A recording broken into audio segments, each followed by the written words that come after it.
El aire dentro de la oficina de abogados olía a cuero viejo y a tinta de impresora, un aroma familiar pero frío. Había estado aquí antes hace años cuando Guillermo y yo actualizamos nuestros testamentos después de su segunda cirugía. Aquella vez me senté a su lado sosteniendo su mano mientras él insistía en dejar todo claro. Sin confusiones, sin peleas familiares. No se trata solo de los bienes, me dijo. Se trata de respeto. Esta vez estaba sola. Llevaba la blusa azul marino que a él siempre le gustaba, y guardé su pañuelo en la manga, un hábito que heredé de él. Guillermo siempre decía que yo tenía un don para consolar a los demás, para atrapar la tristeza antes de que se desbordara. No estaba segura de a quién creía que consolaría hoy, pero el gesto me anclaba. El pasillo del edificio era demasiado brillante, los azulejos resonaban más de lo necesario. Valeria ya estaba esperando fuera de la sala de conferencias cuando llegué. Alta, serena, impecable. Su traje gris oscuro parecía pintado sobre ella. Lucía como el éxito mismo, cabello brillante, pómulos afilados, un reloj plateado que nunca había visto antes. Me pregunté vagamente desde cuándo había dejado de pedirme prestado el mío. Sonrió, pero su mirada no acompañó el gesto. «Buenos días, mamá», dijo con voz calmada. «Buenos días, mi amor», respondí alcanzando la manija de bronce. Ella dio un paso adelante bloqueándome con suavidad, pero con firmeza. «En realidad», dijo bajando la voz, «Valeria y yo ya hablamos con el señor López. No es necesario que entres». Parpadeé, insegura de haber oído bien. «No es necesario, Valeria, soy su esposa». Su expresión no cambió. «Esto es un asunto familiar, mamá. Es mejor que nosotras lo manejemos. Luego te explicaremos todo». Una sensación hueca y extraña se abrió en mi pecho. «Yo soy familia», dije, tratando de mantener la voz firme. «Estuve casada con tu padre por 42 años. No se inmutó». «Exacto. Por eso no tienes que preocuparte por los detalles legales. Nosotros nos encargamos». Y con eso giró la manija, entró y cerró la puerta tras de sí. Sin gritos, sin enfrentamientos, solo el clic sólido de la madera y el metal sellándome afuera. Me quedé allí, parada un minuto entero mirando la puerta esperando que alguien cualquiera la abriera de nuevo, que dijera que había sido un error, pero no hubo voces, ni pasos, solo silencio. Cuando finalmente me di la vuelta, el suelo bajo mis pies parecía resbaladizo, el pasillo más largo de lo que recordaba. Pasé por certificados enmarcados en roble y plantas en macetas que ya no reconocía. Cada sonido era demasiado nítido. Mis zapatos contra el azulejo, el zumbido de los fluorescentes, el crujido suave del pañuelo mientras lo apretaba más fuerte en mi manga. Afuera el viento tiró ligeramente de mi bufanda mientras regresaba al coche. Me senté tras el volante mirando a través del parabrisas el edificio que acababa de cerrarme las puertas. No lloré. Ni siquiera respiré profundamente. Solo me quedé allí, una mano en el volante, la otra presionando mi regazo donde aún descansaba el pañuelo de Guillermo. Para cuando llegué al camino de entrada, el calor había abandonado el día. Incluso el porche, normalmente suavizado por la bugambilla trepadora, parecía desconocido bajo la luz plana de la media mañana. Me quedé en el coche un momento más de lo necesario, los dedos aún en la llave de encendido, el silencio del vehículo, oprimiéndome como una segunda piel. Al bajar, 2 personas ya caminaban por el sendero de entrada, bien vestidas de unos 30 y tantos, con tabletas y portapapeles. La mujer sonrió como si fuéramos viejas amigas. «Hola, señora Morales», preguntó. «Somos de Propiedades Piedra Verde. Valeria confirmó nuestra visita para hoy». Abrí la boca, pero no salió ninguna palabra. El hombre a su lado ya estaba mirando el jardín. Ella continuó sin inmutarse. «Es una propiedad encantadora. Las fotos no le hacen justicia». Los miré con el pulso latiendo fuerte. «Creo que hay un error». Oh, la mujer ladeó la cabeza. «Avenida de los Laureles número 314. ¿Verdad?». Asentí lentamente. «Perfecto. Su hija dijo que podíamos pasar un poco antes. Mencionó que estarías en casa pero que no te molestaría. No esperaron una invitación». Al pasar junto a mí hacia la casa me quedé congelada, una mano aún en la reja abierta, la otra apretando la correa de mi bolso. El olor a limpiador de limón me golpeó al entrar. No era mi marca. No era mi obra. La sala estaba reorganizada. La manta que Guillermo y yo usábamos en el respaldo del sofá había desaparecido, reemplazada por una colcha genérica en beige apagado. Nuestra foto de boda, que una vez estuvo enmarcada sobre la chimenea, ya no estaba. En su lugar, colgaba una impresión en lienzo de un faro. Segura. Vacía. Caminaron por la casa como si fuera suya, murmurando sobre la luz natural y el potencial abierto. El hombre echó un vistazo a la cocina. La mujer tomaba notas mientras observaba el espacio donde había preparado tortitas los domingos durante 30 años. Lo seguí por el pasillo aturdida. La puerta de la habitación de huéspedes estaba entreabierta, la cama hecha con demasiada perfección. En la pared colgaba una hoja laminada titulada Guía para la presentación, solo para visitas. Una etiqueta en el tocador decía: Bienvenidos futuros residentes. No era solo una visita, era una transferencia, un cambio que ya estaba en marcha. De vuelta en la cocina me senté lentamente en la mesa. La casa estaba demasiado silenciosa. Incluso el tic-tac del reloj de pared sonaba como si perteneciera a alguien más ahora. Mi tetera estaba fría, mi pan tostado intacto. Mi respiración se detuvo mientras volvía a mirar la habitación, pequeñas cosas fuera de lugar, fuera de tiempo. Una foto de Valeria cuando era pequeña había desaparecido del refrigerador. Ya me estaban empaquetando en pedazos. Mis ojos se posaron en la mesita junto a la despensa. El cajón donde Guillermo guardaba cositas, sellos, monedas sueltas, llaves de repuesto.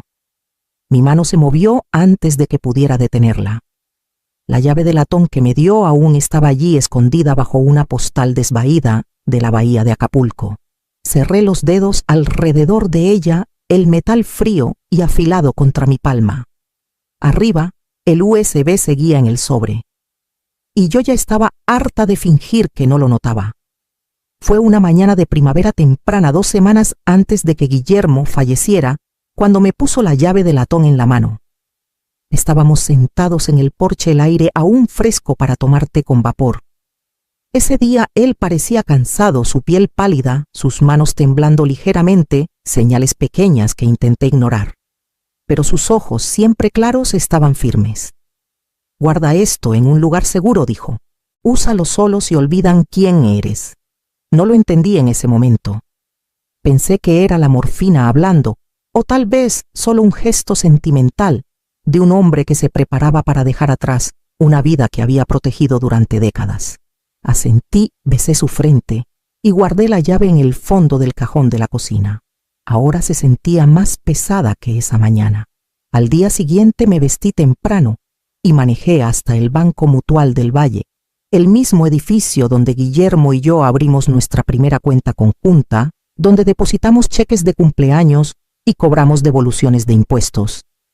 El gerente, un hombre mayor llamado Don Pedro, me reconoció de inmediato. Señora Morales, dijo amablemente, vamos a arreglar esto. Me llevó por un pasillo estrecho lleno de puertas de bóvedas y se detuvo frente al número 17. Esta, dije, mostrando la llave. El cerrojo se abrió con un sonido como un suspiro. Dentro de la caja había un sobre manila grueso y sellado. Mi nombre, Elena, estaba escrito con la letra cuidadosa de Guillermo. Junto a él había una memoria USB etiquetada en su escritura Valeria. En el fondo de la bóveda había otro sobre más delgado y gastado, marcado simplemente úsalo si intentan borrarte. No abrí nada allí. Agradecí a don Pedro, guardé el contenido en mi bolso y manejé directo a casa con el corazón latiendo con algo más profundo que el miedo. Coloqué todo en la mesa de la cocina como un rompecabezas que no sabía que debía resolver. Mis manos temblaron solo una vez cuando inserté el USB en la vieja laptop de Guillermo en el estudio. La pantalla parpadeó una vez y luego se estabilizó. Y ahí estaba él. Su rostro estaba más demacrado de lo que recordaba. Su voz más lenta pero no débil. Si estás viendo esto, comenzó entonces, ya sabes que algo anda mal. Habló sin emoción, como si estuviera leyendo un informe legal. Esa era su manera precisión. Primero emoción, después. Escuché a Valeria y a Diego. El mes pasado continuó. Hablaban de ti, como si fueras un mueble, preguntándose cuándo moverte, dónde colocarte, si tu condición había avanzado lo suficiente como para intervenir legalmente.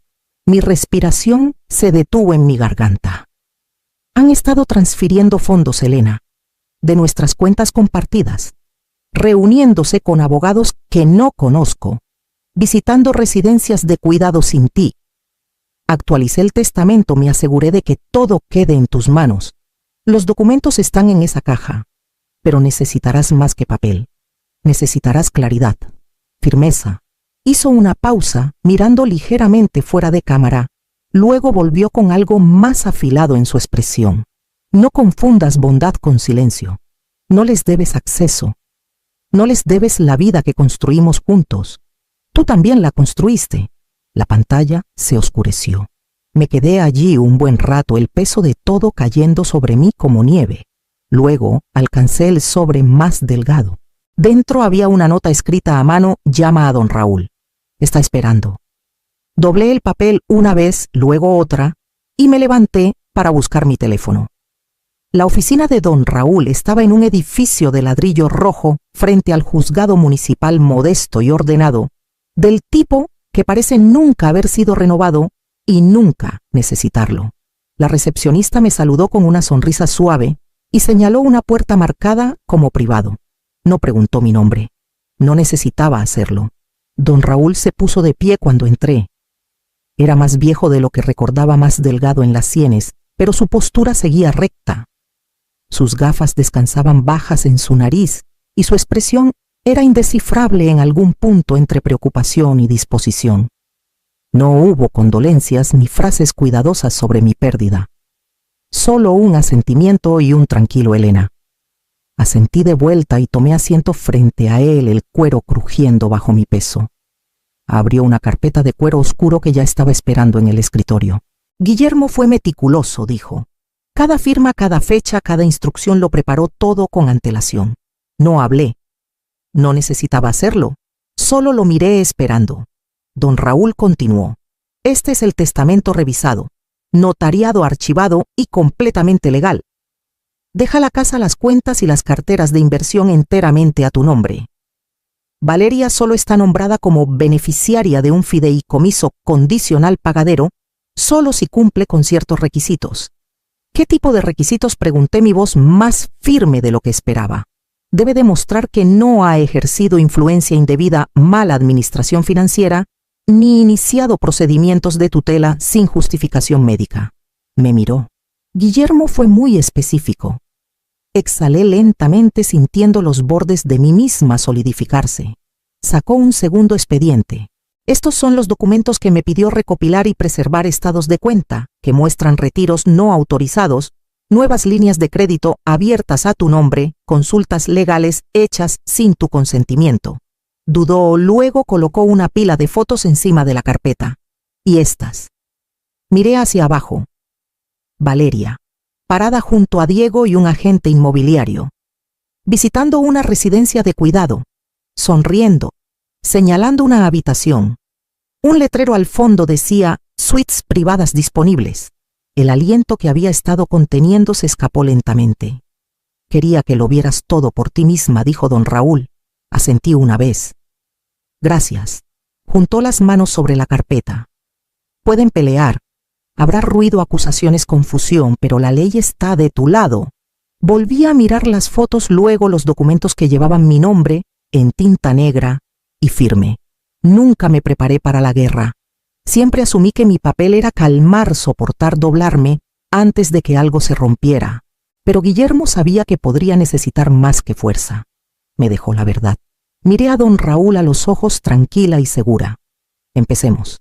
Me desperté temprano, mucho antes de que la luz se filtrara por las cortinas, y me moví por la casa en silencio. La cocina aún olía faintly a aceite de limón de la noche anterior. Horneé el pan yo misma, trenzado y barnizado con huevo, como solía hacerlo cuando Valeria era pequeña. No estaba segura de que lo comiera, pero quería algo cálido en la habitación, algo que viniera de mis manos. Llevaba el color favorito de Guillermo, azul profundo con botones de perla, y me recogí el cabello como cuando Valeria estaba en primaria y le gustaba pararse detrás de mí, jalando suavemente las puntas. La pila de documentos esperaba en la mesa dentro de la carpeta azul que don Raúl me había dado. No los había movido desde el martes. Llegaron 5 minutos tarde. Valeria en pantalones color crema, Diego en un blazer que se esforzaba demasiado. Cada uno sostenía un vaso de café de algún lugar caro. Entraron como consultores, todos sonrisas y voces suaves, armados con carpetas manila y un discurso ensayado.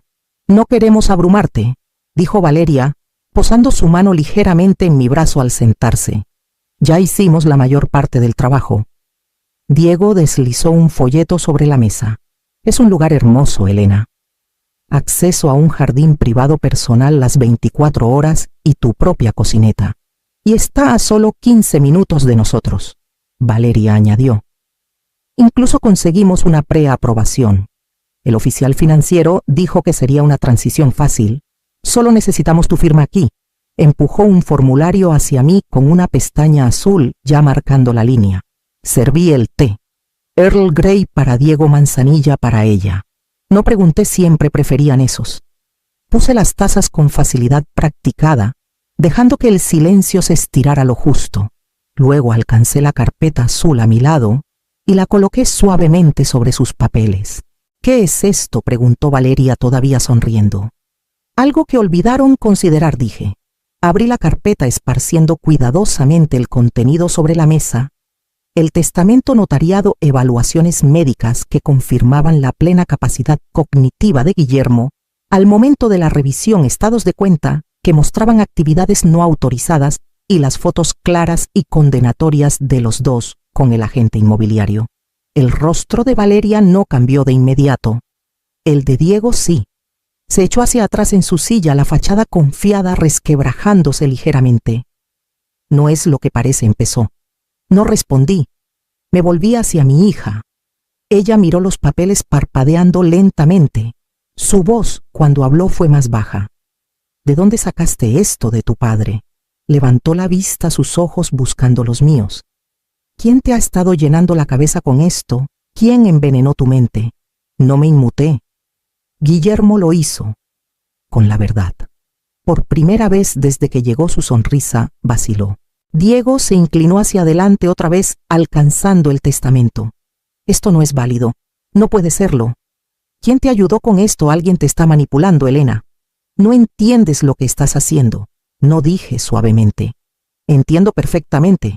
Levanté la última página, un desglose del fideicomiso condicional que Guillermo había creado pagadero solo si Valeria podía probar que no había hecho exactamente lo que acababa de hacer. Valeria se puso de pie. Su rostro se endureció, su boca formando una línea que recordaba de cuando era adolescente y la atrapaban en una mentira. Pero no dijo nada. Diego recogió los folletos lentamente como si aún esperara un cambio en el guión. Me quedé sentada. La casa volvió a estar en silencio, el tipo de silencio que no necesita llenarse. Se fueron sin despedirse. Cuando la puerta se cerró, alcancé la etiqueta doblada que esperaba en el cajón junto al pasillo. Impresa en papel plateado, lo suficientemente grande para captar la luz. Despegué el respaldo y caminé hacia el buzón. El cerrajero vino esa tarde, un hombre tranquilo con manos suaves y un cinturón lleno de herramientas de latón brillantes. No preguntó por qué estaba cambiando las 3 cerraduras. No parpadeó cuando pedí también el pestillo del buzón. Trabajó rápido, eficientemente, y cuando terminó, me entregó un pequeño anillo con 5 llaves plateadas idénticas. Las sostuve en mi palma un momento antes de guardarlas en el cajón, junto a la estufa, el que Guillermo solía llamar el guardián de todo lo que importa.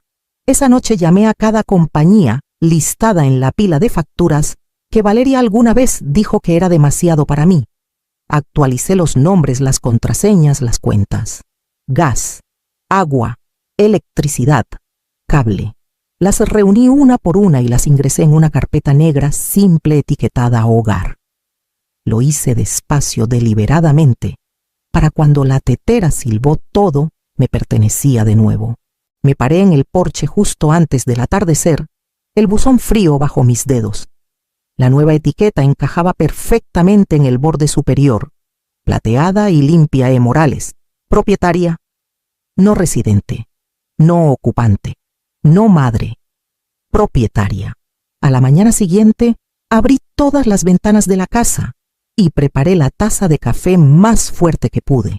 El aire que se movía por las habitaciones era fresco y brillante. Barrí el pasillo y sacudí las alfombras. Reorganicé el sofá para que mirara hacia el jardín en lugar de la televisión. Volví a poner nuestra foto de boda sobre la chimenea y reemplacé el faro con uno de los viejos bocetos de Guillermo. Lápiz sobre papel de lino. Un barco pesquero. Un mástil. Vela completa. Me inscribí en una clase de acuarela en el centro comunitario esa misma tarde. La mujer detrás del mostrador preguntó si tenía experiencia. Le dije que solía enseñar arte en la secundaria. Sonrió como si no estuviera segura de si bromeaba. Luego me dio un horario y una lista de materiales. Compré cada artículo. Los martes pintaba. Los sábados visitaba la cafetería cerca del río para tomar té. Volví a hornear cosas pequeñas, panecillos, panes miniatura, el ocasional pastel solo para mí. Usaba los platos buenos. No esperaba una ocasión. La casa cambió conmigo. No drásticamente. Sin muebles nuevos, sin colores atrevidos. Pero se suavizó. Se aquietó. Se asentó en mi ritmo, ya no perseguida por los planes de nadie más. Todavía había rastros de lo que había pasado, por supuesto, espacios vacíos en los estantes, el recuerdo del perfume de Valeria en la habitación de huéspedes, la sensación de algo inconcluso en el silencio. Pero la casa ya no resonaba. Absorbía. Una tarde me paré en la ventana sobre el fregadero, viendo el sol moverse sobre los parterres que Guillermo había plantado. Los tulipanes brotaban temprano, ansiosos en su alcance.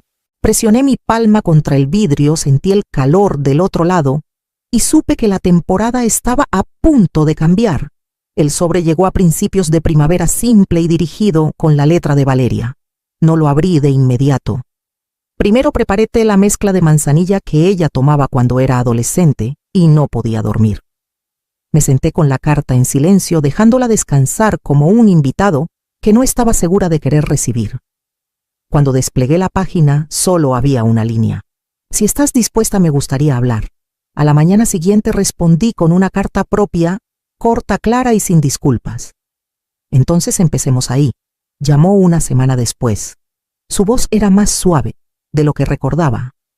Sin filo, sin urgencia. No estoy llamando por la casa, dijo. Ni por el testamento. Sé que eso está resuelto. No dije nada, dejando que el silencio le diera espacio. He estado en terapia, añadió tras una pausa. Diego y yo nos separamos. He tenido mucho tiempo para pensar, y la verdad es, no sé quién eres ahora. Sentí algo moverse en mí, entonces no lástima, no reivindicación, sino algo más tranquilo. Un lugar para comenzar. Empezamos a hablar una vez por semana. A veces por 20 minutos, a veces más. Hablábamos de cosas pequeñas, libros, tormentas, recuerdos que ninguna recordaba exactamente igual. Había risas suaves, pausas cuidadosas. Nunca mencionamos documentos legales. Ella nunca preguntó qué había guardado. Yo nunca pregunté qué había perdido. Una noche después de colgar, abrí el cajón del viejo escritorio de Guillermo y saqué el cuaderno que había comenzado meses antes. Fui a la primera página, miré la frase escrita con mi propia mano. Lo llamaron simplificación, pero yo aún tenía la pluma y seguí escribiendo.